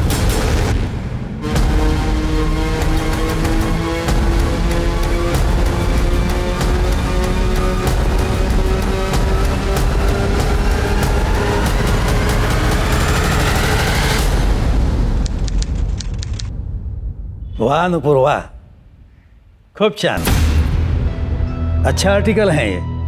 और ये बोरल स्कैम का मुद्दा तुमने एकदम सही उठाया है। Thank you so much sir. अच्छा तो जॉब करती हो तुम? सर एक्चुअली मैं कोल्हापुर कनेक्ट में ट्रेनी जर्नलिस्ट हूँ। मेरा मास कॉम का फाइनल ईयर चल रहा है, तो ये आर्टिकल उसी का प्रोजेक्ट है सर। सर आपको तो बहुत कुछ मालूम होगा इस स्कैम के बारे में, अगर आप मेरी कुछ मदद कर सकें। अरे क्यों नहीं।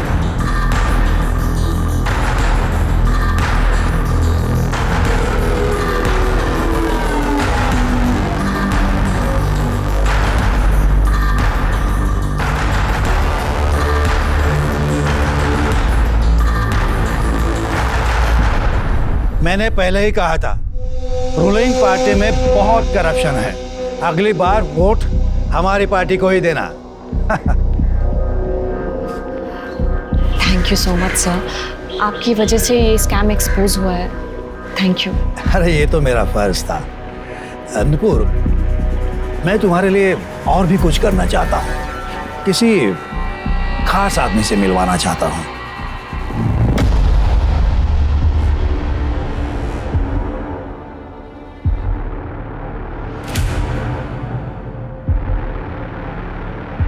सीसीटीवी की फुटेज चेक की? सर जी हाँ, रेप की कंप्लेंट लिखवानी है। स्मिता आइए, संभल बैठिए। बैठिए। रेप किसने किया आपके साथ? प्रफुल्ल वैद्य। सर, मैंने प्रफुल्ल वैद्य का केस स्टडी किया है। सर, प्रफुल्ल वैद्य ने नुपुर के ऊपर एक्सटॉर्शन और ब्लैकमेलिंग का केस डाला था और नुपुर ने कुछ गुंडों से प्रफुल्ल वैद्य को फोन भी करवाया था। सर, ऐसा प्रफुल्ल वैद्य का कहना है, उसने फोन रिकॉर्ड भी किया हुआ है सर। अरे बकवास है। एक लड़की पॉलिटिशियन को धमकी देने के लिए गुंडे भेज सकती है क्या? साफ साफ दिखाई दे रहा है झूठा केस है। हाँ सर, वैसे नुपुर को कस्टडी में भी रखा गया था और ये सारा केस मीडिया ने कवर भी किया था। अच्छा, ये प्रफुल्ल वैद्य इसने कब केस फाइल की थी? नुपुर के केस फाइल करने के 1 हफ्ते बाद। हाँ, मतलब प्रफुल्ल ने ये काउंटर केस फाइल किया था और ब्लैकमेल में नुपुर को जेल भिजवाया और बड़ी होशियारी से पूरी दुनिया को ये भी दिखा दिया था कि उसके साथ रेप हुआ था। बहुत शाना ही है प्रफुल्ल। और सर, उसके बाद नुपुर ने अपना रेप केस वापस भी ले लिया। क्यों? सर, पैसा और क्या। इस प्रफुल्ल ने नुपुर को अच्छा खासा पैसा ऑफर किया होगा और उसने एक्सेप्ट कर लिया होगा। तो तुम्हें क्यों लगता है ये पैसे का चक्कर होगा इसमें? सर, आपने हेमा की बात सुनी? सर, हेमा के मुताबिक नुपुर बहुत स्ट्रांग लड़की थी, उसे डराना आसान नहीं था। अब सर, केस वापस लेने का कारण क्या हो सकता है? या तो फिर पैसा या फिर फैमिली मैटर। पैसे का एंगल मैंने आपको बता दिया है, आप चाहें तो हम उसकी फैमिली से बात कर सकते हैं। नहीं, फैमिली थोड़ी सच बताएगी शेर की। हमें उस पॉलिटिशियन प्रफुल्ल वैद्य के साथ बात करनी होगी और उसको क्रॉस चेक करने के लिए हेमा के साथ बात करनी होगी। नुपुर आप्टे के सुसाइड केस में एक नया ट्विस्ट सामने आया है। नुपुर आप्टे के सुसाइड नोट से नहीं मैच हो रही है उनकी हैंड राइटिंग। ये सारी बातें इस ओर इशारा करती है कि कहीं नुपुर आप्टे का केस मर्डर तो नहीं। जैसा कि हम सभी जानते हैं कि नुपुर की लाइफ बहुत ही ज्यादा स्कैंडलस रही है। नुपुर के मर्डर को सुसाइड दिखाना, ये सारी बातें इस ओर इशारा करती है कि कहीं नुपुर आप्टे फिर से अपना रेप केस रीओपन तो नहीं करवाने वाली थी या फिर वो किसी और को एक्सपोज तो नहीं करने वाली थी। देखिए ऑफिसर, झूठा केस डाला है उसने मुझ पर। उसे पैसे चाहिए थे मुझसे। मैंने कभी भी उसके साथ कुछ भी गलत नहीं किया, पर मुझे अपने लॉ एंड ऑर्डर पर पूरा भरोसा है सर, इसलिए मैंने उसके अगेंस्ट ब्लैकमेलिंग का केस डाल दिया था, वो भी प्रूफ के साथ। एक बात समझ में नहीं आती, कोई लड़की खुद की इज्जत खुद क्यों उछालेगी, वो भी खुद के ऊपर रेप का झूठा इल्जाम लगा के? सर, अब इस बारे में मैं क्या बोलूं? देखिए सर, मैं एक एकदम सीधा साधा आदमी हूँ। लोग प्यार करते हैं मुझसे, वोट भी देते हैं। सर देखिए ना, 1 मिनट में, सिर्फ 1 मिनट में उस लड़के ने मेरी इज्जत बर्बाद कर दी। सर, वो खुद मेरे पास आई थी बोरवेल स्कैम के बारे में इंफॉर्मेशन लेने के लिए। एक तो मदद करो, ऊपर से बदनामी। तब से मैंने फैसला ही कर लिया है, लड़कियों से और औरतों से सिर्फ और सिर्फ पब्लिक प्लेस में ही मिलूंगा, अकेले मिलूंगा ही नहीं। लेकिन सर, उसने कहा था कि जब ये घटना घटी रेप की, उस वक्त उसके साथ आप अकेले थे। हाँ सर, मैं था अकेला, लेकिन उसने जो इल्जाम उस पर लगाए हैं वो सब झूठे हैं। नुपुर ने अपना केस भी वापस ले लिया था। सर, वो तो नाटक कर रही थी, उसे पता था मैं इनोसेंट हूँ। ठीक है सर।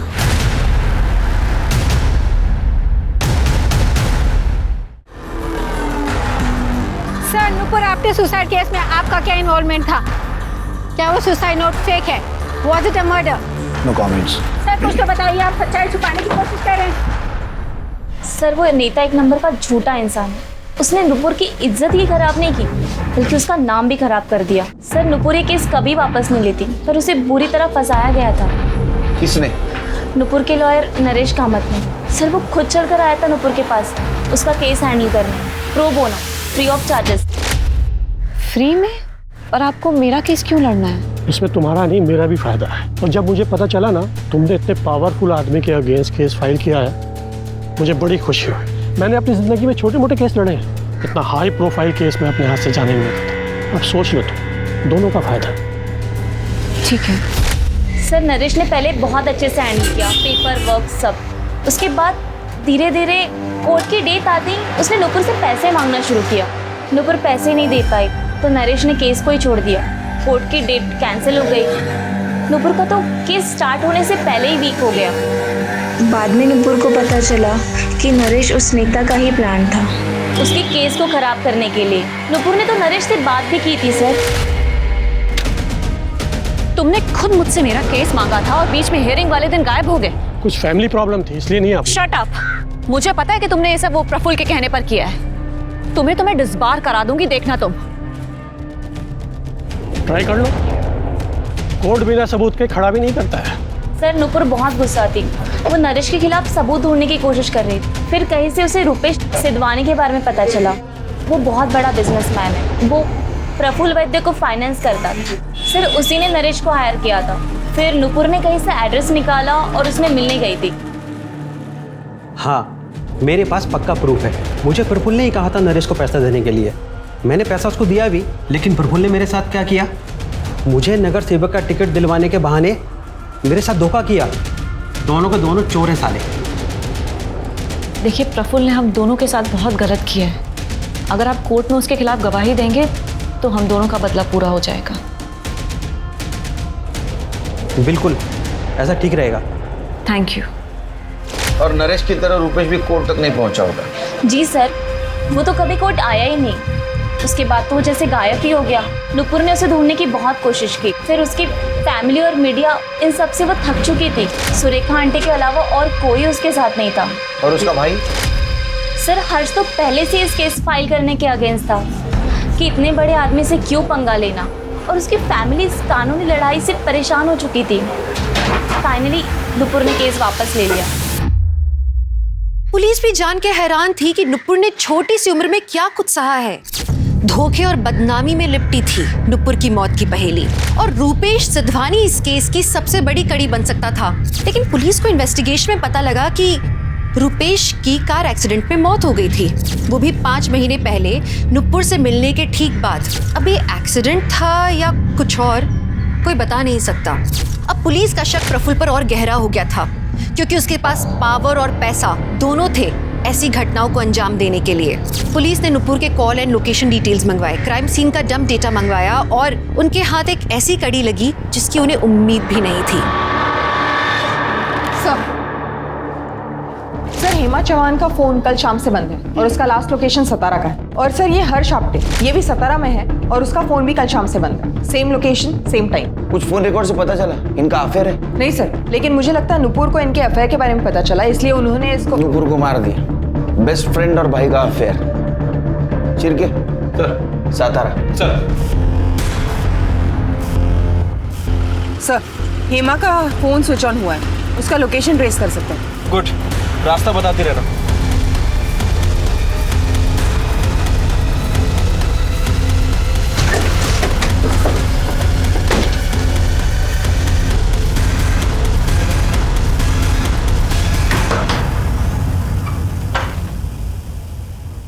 सर आप यहाँ? हम भी वही सोच रहे हैं कि आप यहाँ क्या कर रही हैं। सर मेरा तो यहाँ पे इंटरव्यू था। कोई कंपनी का नाम नहीं, कुछ नहीं, लॉज में इंटरव्यू देने आई हैं आप? जी नहीं सर, मेरे पास इंटरव्यू के पेपर्स है, मैं दिखाती हूँ आपको। हे भगवान। कल शाम से आपका फोन बंद क्यों है? वो कल मैं अपना चार्जर बस में भूल गई थी। कल शाम से ही मेरा फोन ऑफ था। आज सुबह नया चार्जर लेके फोन ऑन किया है। पर बात क्या है? बात का छोड़िए, ये बताइए हर्ष आप्टे कहाँ है? सर वो तो अपने घर पे होगा। लेकिन उसका फोन लोकेशन तो सतारा का है, इसी एरिया का। क्या? सर मेरी तो बात भी नहीं होती उससे। नुपुर के जाने के बाद तो बिल्कुल भी नहीं। सर लगता है ये हेमा सच बोल रही है, उसका हर्ष का कोई लेना देना नहीं लगता। तो हर्ष सातारा में क्या कर रहा है? वो भी उसी दिन जिस दिन हेमा सातारा में थी। सर ये हर्ष का फोन अभी भी बंद है। क्या हुआ तुम्हारे साथ? दत्ता जयवंत और उसके गुंडों ने मारा। बिजनेस में बहुत लॉस हुआ था मुझे।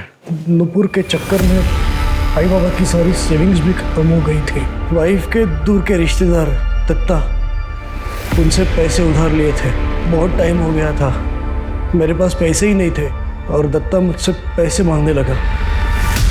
इसलिए मैंने दिनेश से हेल्प मांगी। दिनेश यादव से? हो सर। दिनेश तुम्हें आई ने 15 लाख रुपए दिए और अब शादी भी टूट गई है। देखो मुझे 6 लाख की बहुत जरूरत है। दत्ता बहुत डेंजरस आदमी है, कम से कम उसका इंटरेस्ट तो चुका दूंगा। हर्ष मैं तुम्हें 5 लाख रुपए दे सकता हूँ, लेकिन इसके लिए तुम्हें अपनी बहन को बोलना पड़ेगा उसने मेरे और मेरे परिवार के खिलाफ जो केस फाइल किया है उसे वापस लेना होगा।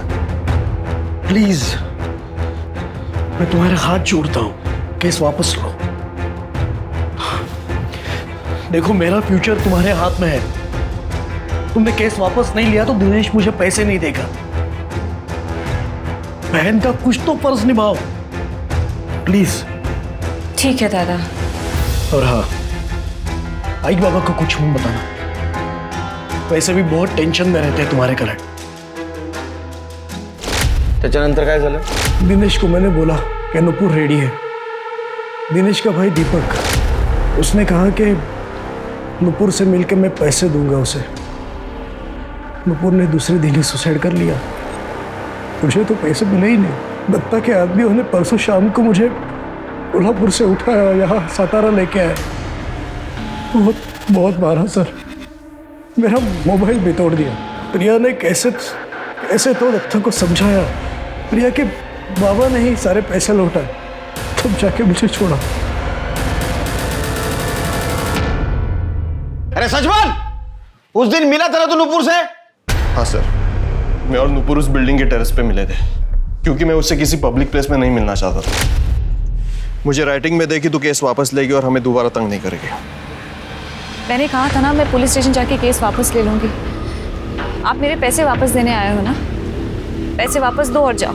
ऐसा नहीं चलना, मुझे तेरे ऊपर भरोसा ही नहीं है। हमने 15 लाख रुपए दे दिए भरोसा करके, अब हमें हमारे पैसे ही वापस देने में आपको भरोसा चाहिए। देख, जरूरत तेरी है, मुझे राइटिंग में दे, नहीं तो पैसा नहीं मिलेगा। तो मत दो। अभी 2-3 दिन में हजारा पुलिस केस इन्वेस्टिगेट करेगी, तब हमें हमारे 15 लाख रुपए भी मिल जाएंगे और तुम लोगों को दहेज के लिए जेल जाना पड़ेगा, वो अलग। देखना, तेरा ईगो तेरे ऊपर बहुत भारी पड़ेगा। खूब जास्त बोलतेस तू। अगर दिमाग ठिकाने में आ जाए तो राइटिंग में दे देना और पैसा लेकर जाना। सर, उसने मेरा दिमाग खराब कर दिया था, इसलिए मैं गुस्से में आकर वहां से निकल गया। सर, नुपुर ने सुसाइड कर लिया, ये तो मुझे दिनेश ने बताया। धक्का दिया ना तूने उसको? नहीं वो सर, वो जिंदा थी जब मैं वहां से निकला। बेवकूफ समझता है हमको? टेरेस पे क्यों मिलने गया? घर पे बुलाता था ना उसको? छिरके, जब तक सच नहीं बोलता मारते रहो इसको। सर, मैंने कुछ नहीं किया, भरोसा। दीपक के हिसाब से वो नुपुर को वहां छोड़कर चला गया था, लेकिन उसका क्राइम सीन पर होना ही उसे सबसे बड़ा सस्पेक्ट बना रहा था। पर जैसे ही डंप डेटा आया, केस का रुख ही पलट गया। पुलिस को एक अननोन नंबर मिला जिसकी लोकेशन नुपुर के घर से टेरेस तक और टेरेस से नुपुर के घर तक ट्रेस की गई। पर ये नंबर ना तो पुलिस के रिकॉर्ड्स में था, ना नुपुर के कॉल रिकॉर्ड्स में। तो किसका था ये अनजान नंबर? आखिर कौन था उस वक्त नुपुर के साथ? हेलो हेलो हेलो, आवाज येत नाही, कौन बोल रहा है? हेलो हेलो, आवाज येत नाही. आएगी, आवाज आएगी. चल. काय झालं? हाँ, इन्हें कहाँ ले जा रहे? सुनिए तो, हर्ष हर्ष कहाँ ले जा रहे इन्हें? तेरा नंबर था ना वो? हाँ हो साहब. तो बोल. मेरी जॉब चली गई ना, ये ऑफिस का नंबर था तो वो बंद कर दिया। तो नुपुर ने दूसरा नंबर दिया मुझे, वो यूज करता था, पर उसका क्या है सर, नेटवर्क चला जाता था, इसलिए बंद। फिर आज ये चालू करवा दिया। तो उस दिन नुपुर के साथ तू ही गया था ना दीपक से मिलने ऊपर टेरेस पे? हाँ, तू ही गया था ना? क्या हुआ बोल? गया था, वो नुपुर को ऊंचाई से डर लगता था ना, इसलिए वो साथ चलने को बोली थी, इसलिए मैं गया। वो दीपक पैसे दिए भी नहीं चला गया, क्योंकि नुपुर ने उसे लिख के देने से इनकार किया ना सर। उसके बाद सर मुझे बहुत गुस्सा आया, नुपुर को डांटने में गया। अरे तेरी ये जिद, तेरा ये डेढ़ शानापन, इसकी वजह से सब खत्म हुआ। मेरी जॉब चली गई वो प्रफुल्ल की वजह से। वो तेरी आई की जॉब के पीछे पड़ा रहा, पर तुझे क्या है? हमारी सारी सेविंग्स खत्म हो गई। अभी थोड़ा वापस मिलता था, पण तुला ते जमणार नाही। बाबा, मेरा रेप हुआ है, इसमें मेरी गलती कैसे हुई? तुम तो जर्नलिस्ट है री, तुम्हें तो हर चीज में ब्रेकिंग न्यूज चाहिए, पब्लिसिटी मांगती है। अरे पूरे शहर में नाक कट चुकी है हमारी, क्योंकि तुझे झुकना जो नहीं आता। सही कहा बाबा, मुझे गलत के आगे झुकना नहीं आता, नहीं कभी झुकूंगी। अरे इससे अच्छा होता कि मुझे पैदा होते ही मार देते आप। हाँ, गलती हो गई, तब नहीं मारा, अब मार दूंगा। फिर मैंने वहां सुसाइड नोट लिखा और वापस चला आया। अरे बाप है ना तू, बाप है ना? हाँ? शिरके, चार्जशीट दाखिल करो। सर क्या साथ दिया है एक बाप ने एक बेटी का? नुपुर के कई दुश्मन थे और वो उन सब से लगातार लड़ रही थी, लेकिन अगर आपका परिवार ही आपका दुश्मन बन जाए तो आप किससे लड़ेंगे, किससे जीतेंगे? भावनाओं में कभी अंधे मत होइए। सिर्फ बाहर वालों से ही नहीं, घर वालों से भी सतर्क रहिए। अजीत को नुपुर के मर्डर के इल्जाम में गिरफ्तार किया गया। दिनेश और उसके परिवार पर दहेज और मानसिक उत्पीड़न का केस लगा। वहीं एमएलए प्रफुल्ल पर लगा रेप केस रीओपन किया गया। मैं इस बात की आशा करती हूँ कि मरने के बाद ही सही नुपुर को इंसाफ मिले। तो चलिए अब मैं दिव्यांका त्रिपाठी दहिया लेती हूँ आपसे विदा। देखते रहिए क्राइम पेट्रोल सतर्क, विमेन अगेंस्ट क्राइम। एक औरत पे वार, अब हर औरत का भार। जय हिंद। क्राइम पेट्रोल्स के और भी दिलचस्प कहानी देखने के लिए हमारे चैनल को सब्सक्राइब करें और बेल आइकॉन दबाना न भूलें।